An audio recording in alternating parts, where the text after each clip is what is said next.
Come and mash in with me. It's time for another brew day at the farm. I wanted to go a little bit more in depth on the mashing process.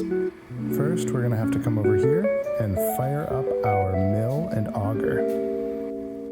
We always turn our auger on first and then our mill to avoid jams. Once that mill is rolling, we can go ahead and open this flap and start sending the grain in through the mill and up through the auger. For some perspective, that's what the grain looks like before it gets milled, and then here's what it looks like after it gets crushed.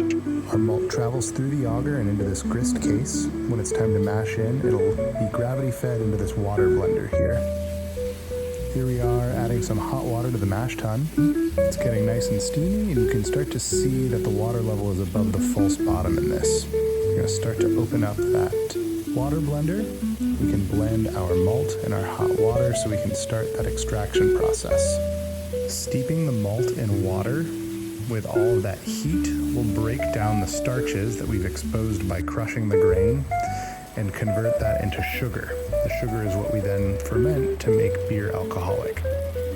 Here we are nearing the end of our mash in. I can start to close this flap here, make sure that all of our grain is out of the grist case and into our mash tun. We'll continue to run our rakes for a little while just to make sure it's all nice and mixed up.